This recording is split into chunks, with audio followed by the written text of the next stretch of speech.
Hi and welcome.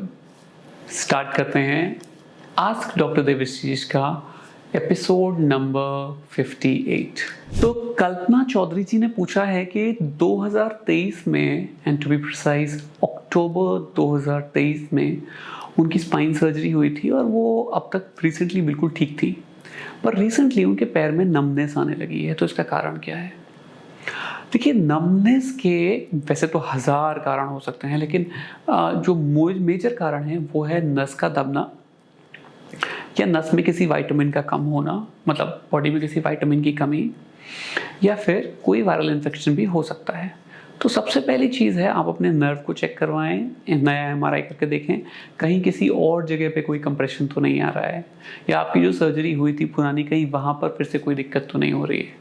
ये चीज़ें जब चेक हो जाएंगी तो उससे कंफर्म हो जाएगा कि जो आपको दिक्कत है वो क्यों हो रही है। और ब्लड टेस्ट में कभी कभी ये पता चलता है कि पेशेंट को विटामिन B12 की काफ़ी कमी है, या किसी को कोई वायरल इन्फेक्शन हो रहा है, इस वजह से इस तरह की दिक्कतें आ रही हैं। तो बहुत सारे कारण हो सकते हैं।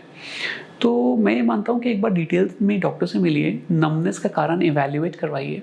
कभी कभी spine surgeons, neuro surgeons, orthopaedic surgeons इसको इवैल्यूएट करते हैं, पर कभी कारण ना मिले तो न्यूरोलॉजिस्ट भी बहुत अच्छा रोल प्ले कर सकते हैं इसमें इवैल्यूएट करने में और पता लगाने की दिक्कत क्या है, और उसका इलाज लेंगे तो वो ज़रूर ठीक हो जाएगा, चिंता ना करिए। नेक्स्ट सवाल पूछा है कृष्ण मोहन जी ने। उन्होंने पूछा है कि उनको MIS टिलिप हुआ था 1 साल पहले और लेग पेन 90% ठीक हो गया है, लेकिन हल्का सा बैक पेन रहता है L5S1 एरिया में। तो देखिए, माइल्ड बैक पेन या माइल्ड स्टिफनेस कुछ दिन तक, साल, 1.5 साल, 2 साल तक कुछ पेशेंट्स में रहती है, वो बताते हैं। बट एक बार अच्छा फ्यूजन हो जाए तो उसके बाद वो स्टिफनेस खत्म हो जाती है और अच्छी लाइफ चलती है। तो ये मत सोचिए कि ज़िंदगी भर स्टिफनेस रहेगी, वो धीरे धीरे कम हो जाएगी और आप पूरी तरह ठीक हो जाएंगे। अपने डॉक्टर से मिलिए, चाहे तो उनसे कुछ एक्सरसाइज सीख सकते हैं, और बिल्कुल विश्वास रखिए, एक MIS टिलिप एक बहुत अच्छी सर्जरी है। मुझे विश्वास है कि आपके डॉक्टर ने उसको बहुत अच्छी तरह किया होगा, आप 100% ठीक हो जाओगे, चिंता मत करो। आनंद सर ने पूछा है कि उनकी 10 महीने पहले सर्जरी हुई है। पहले उनको दाएं पैर में दर्द था, 50 मीटर भी चलना मुश्किल था, वो सब तो अब ठीक हो गया, लेकिन अब वो कह रहे हैं कि उनको एक्चुअली में अब बाएं पैर में नमनेस शुरू हो गई है और 1 साल से दवाई खा रहे हैं, वो ठीक नहीं हो पा रही है। देखिए, नमनेस का कारण जानना ज़रूरी है। ऐसा तो नहीं कि थोड़ी सी डिस्क आपकी अपोजिट वाले लेग की तरफ आ गई हो, या कुछ इरिटेशन वहाँ पर हो रहा हो, कोई स्पाइन में इंस्टेबिलिटी तो नहीं है, कहीं कुछ न्यूरोलॉजिकल इरिटेशन तो नहीं हो रहा है। ये बहुत डिफिकल्ट क्वेश्चन है कि सर आपको स्पेसिफिकली ऐसा क्यों हो रहा है, पर बात इंपॉर्टेंट ये है कि हमारे लिए जानना ये ज़रूरी है कि ऐसा, इसके लिए हम क्या जांचें करें। तो MRI, CTs, ब्लड टेस्ट और एक्सरेज, इस तरह की जांचें हैं जिससे क्लियर किया जा सकता है। एक क्वालिफाइड स्पाइन सर्जन और मोस्टली आपके डॉक्टर जिनसे आपकी सर्जरी हुई थी, उनसे मिलिए, उनसे डिटेल में डिस्कस करिए।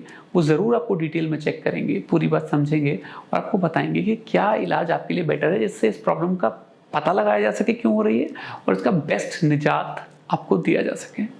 तेरेसा जी ने पूछा है कि उनकी जब यूट्रस की सर्जरी हुई थी 12 साल पहले, तो स्पाइनल इंजेक्शन लगा था और तब से उनको स्लिप डिस्क हो गया है और तब से वो बहुत परेशान है। तेरेसा जी, ऐसा है नहीं, ये एक भ्रांति है कि स्पाइनल इंजेक्शन के बाद स्लिप डिस्क हो जाता है, ऐसा बिल्कुल भी नहीं है। आप रिलेट ऐसा कर पाते हैं कि तब से हुआ है, बट ऐसा है नहीं।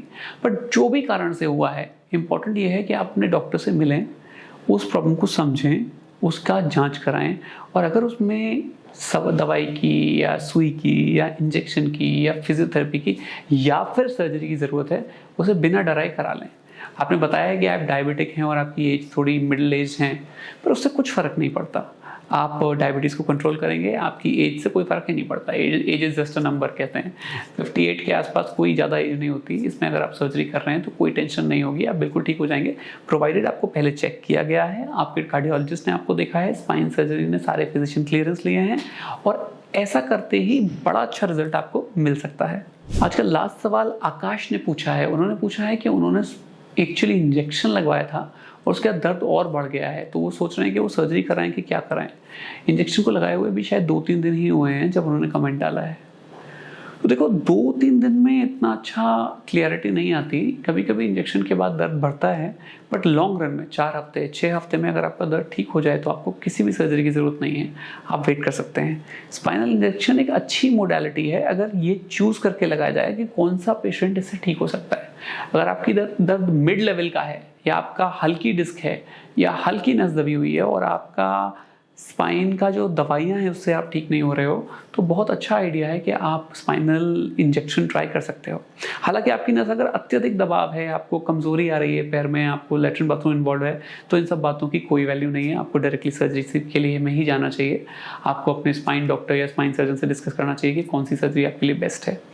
तो डिस्कस करिए, अगर दर्द ठीक हो रहा है तो अच्छी बात है, नहीं ठीक हो रहा है तो नेक्स्ट स्टेप के लिए अपने डॉक्टर से बात करिए। अगर मेरे इस वीडियो से आपको लगता है फ़ायदा हो रहा है, आपको लगता है कि कुछ बातें मैं बता पा रहा हूँ, तो मेरी हौसला अफजाई करते रहिए। मेरे चैनल को लाइक और सब्सक्राइब कर सकते हैं।